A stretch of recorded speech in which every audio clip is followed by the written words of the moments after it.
Okay, viewers, this is part 4 on how LPG was a rehearsal of the betrayal that's going to take place with wind, solar and battery. Well, LPG was the rehearsal. Private profit, corporation profit, public risk, we pay for it, the taxpayers, and the next energy trap. Australians have already seen this pattern once. A transition is promoted as sensible, modern, affordable and necessary. Government supports it. Corporations position themselves to profit from it. Citizens are encouraged to trust it, and money flows early, but in all the wrong directions. Confidence is manufactured early, but the true test does not come at the point of promotion. It comes years later, when the subsidies fade, the hidden costs emerge, the infrastructure proves uneven, and the ordinary people, the taxpayers, are left carrying risks they never had power to control. The deepest warning of LPG is not simply that one fuel declined, it's that the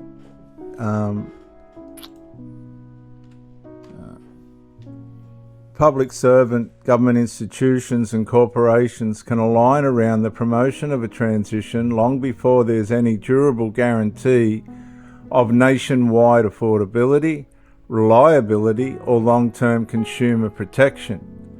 And the same structural danger now surrounds wind, solar, battery storage and transmission expansion. Large profit opportunities can be secured early, while ordinary tax-paying Australians are left exposed to long-term uncertainty if the system does not deliver as promised. And the damage that's happening to the habitat is irreparable and unforgivable. Teaching point number 1. The first thing secured in major transitions is often corporate upside, not taxpayer certainty or Australian citizen certainty. This is where the analysis must begin. In every major transition, the language presented to the public is moral, practical and forward-looking. A cleaner future, cheaper future, smarter future, modern future.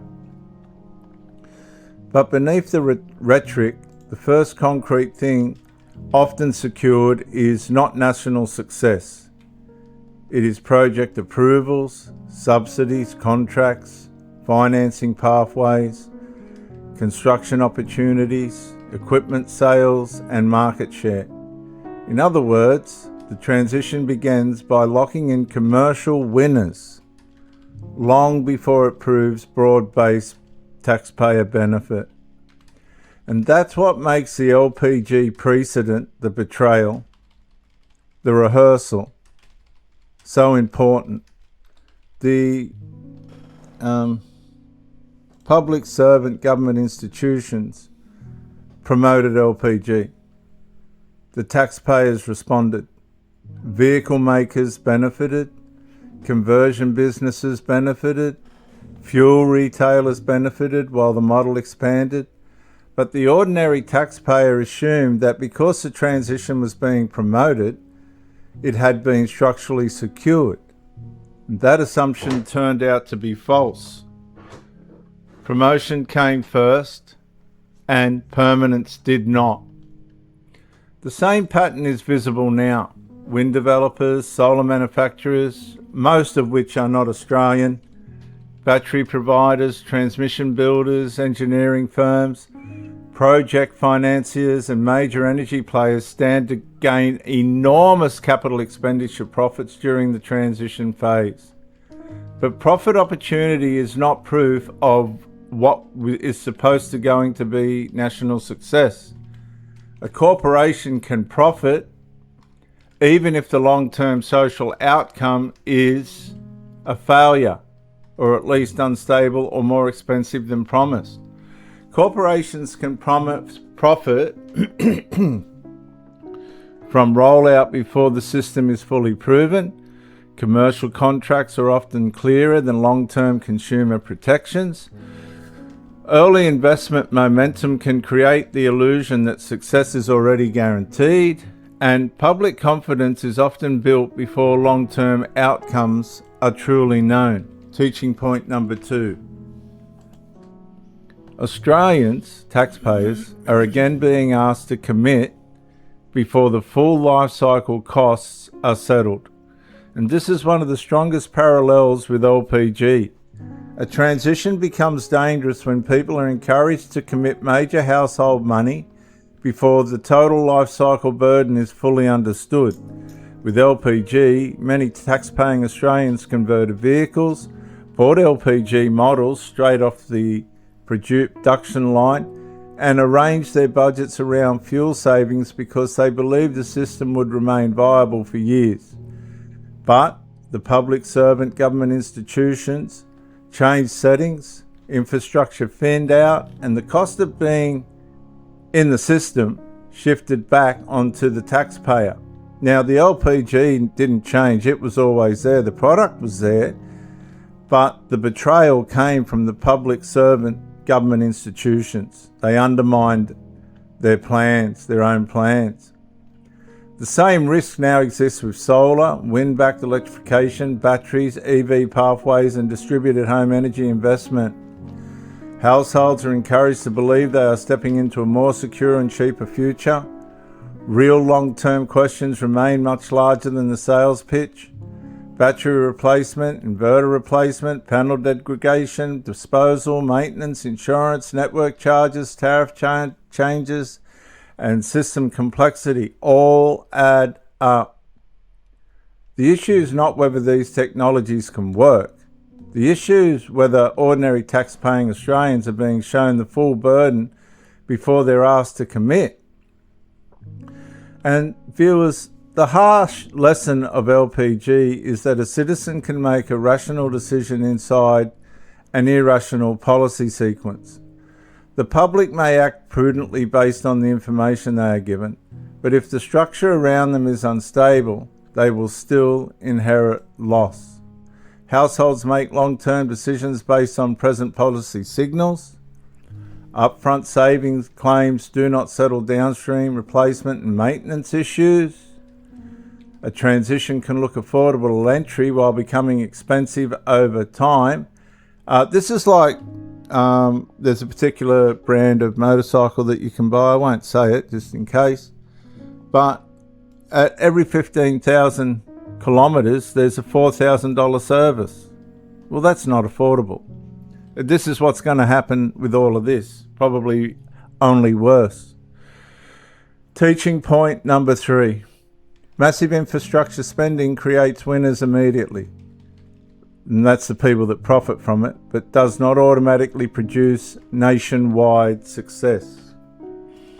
This is where the corporate profit question becomes sharper and clearer. Large-scale transition programs create enormous capital expenditure streams. Transition lines, renewable precincts, grid connections, storage systems, substations, software systems, civil works, engineering contracts, import chains, approval works, and maintenance frameworks all represent commercial opportunity and profit. And that is why capital moves fast when governments signal a new direction. Money can be made in construction, rollout, and financing even before the public can judge, the taxpayer can judge, whether the final system is genuinely better. And this does not mean every company is acting in bad faith. It means the incentive structure itself must be understood. A corporation is not required to guarantee Australia-wide success before it profits from a component of the transition. A builder of transmission lines can be paid whether or not long-term consumer bills become more affordable. A battery supplier can profit whether or not replacement cycles later become painful for households. And a renewable developer can secure valuable value whether or not the final national system proves as stable and as cheap as promised. And that's why the taxpayer must not confuse visible investment with proven delivery. You can't confuse the two because none of this is proven on a nationwide basis. Big spending is not the same thing as broad success. A nation can spend billions and still leave ordinary citizens exposed in the system. And if the system is not planned with durability, affordability, and fallback protection at the centre, the LPG pattern will repeat itself. Infrastructure spending can secure private revenue before public outcomes are proven. So the people that profit from this, they don't care about the end result. That's not on them. Capital deployment is not the same thing as guaranteed national benefit. Australia-wide success requires more than project-by-project profitability, and the public should ask who bears the downside if performance falls short. Teaching point number 4. Reliability and affordability are not slogans, they are engineering burdens. And this is where transition enthusiasm must be brought back down to reality. Energy systems do not run on political excitement. They run on engineering, redundancy, timing, maintenance, backup, dispatchability and resilience under stress. And a serious national energy system must work not only in ideal conditions but in adverse ones as well. Weak sun, low wind, high demand, heat events, storm damage, equipment failure, transmission constraints and delayed projects all go against the promises that have been made. The danger, viewers, is that political and corporate narratives can run ahead of the actual burden of delivery. A transition can be sold as inevitable and beneficial before the public has received a clear answer on reliability under strain.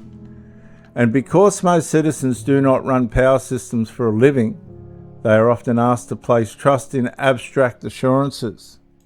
And that trust becomes dangerous when governments behave as if the institution itself is proof, rather than the future outcome. LPG showed how dangerous that mindset is, viewers.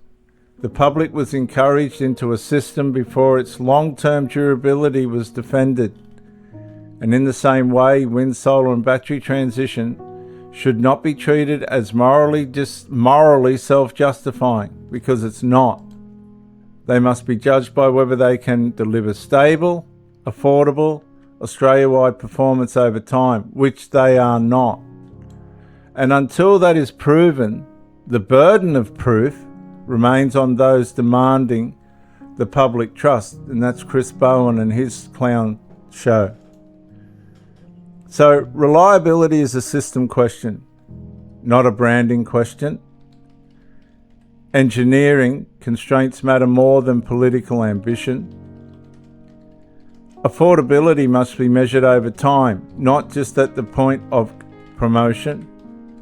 And a transition should be tested by adverse conditions, not ideal case messaging. And if you look at some of the solar farms, you'll see they've been completely destroyed by the weather. Teaching point number 5.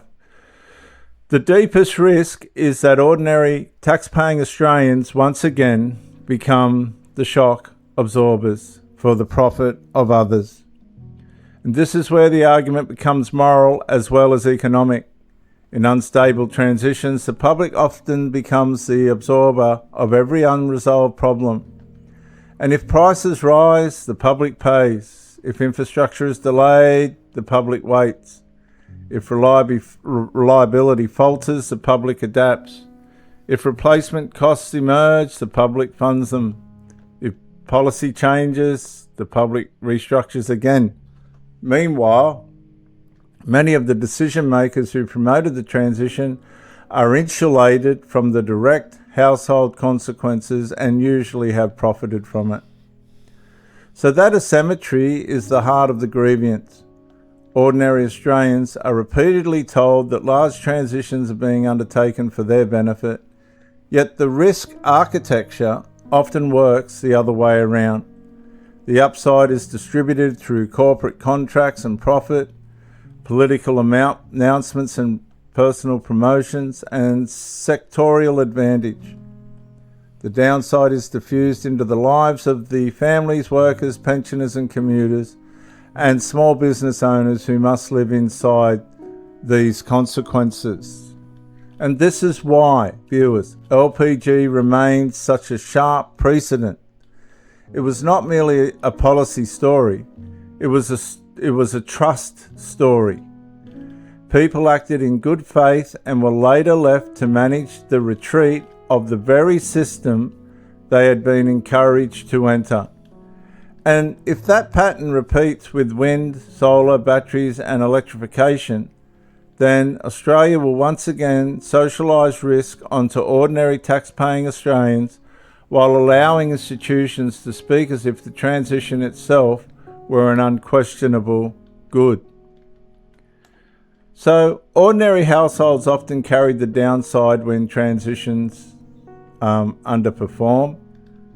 Political and corporate actors may not bear losses in the same way citizens do, and they won't.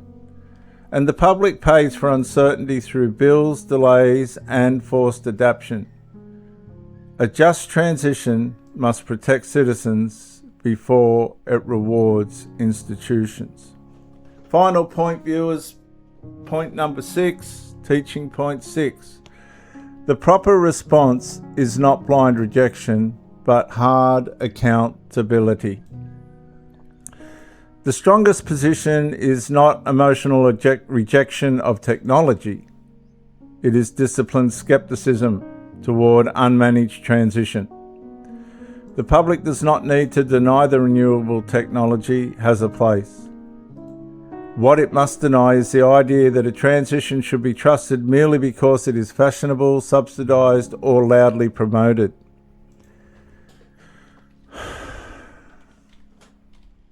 The citizen's task is to demand proof before commitment, not gratitude after exposure. And that means asking better questions, viewers. What protections exist if promised savings do not materialise? And they haven't, and they're not, and they won't. What happens when batteries need replacing? What happens if they're going to give you subsidies to get in and grants and things, but then they're going to leave you to pay for the rest, exorbitant prices to continue. And what happens if transmission projects blow out in time and cost, which they are? What happens if grid reliability depends on assumptions that later weaken, which they will? And what happens if new taxes, tariff structures or subsidy withdrawals alter the economics after households have already committed, which they will? And most importantly, who absorbs the downside if the promises do not hold? Well, the taxpayer does. LPG taught Australians that incentives are not guarantees and promotion is not protection. The next transition should therefore be treated with far more seriousness if governments and corporations want public trust. They should earn it with long-term safeguards, not slogans, none of which are proven as yet. We need to demand proof, not mood. We need to demand protection, not just promotion. We need to demand full cycle costing, not just upfront marketing, which they've completely lied about. And we need to demand clear answers on who pays if assumptions fail, like what they did with LPG. So let's reflect.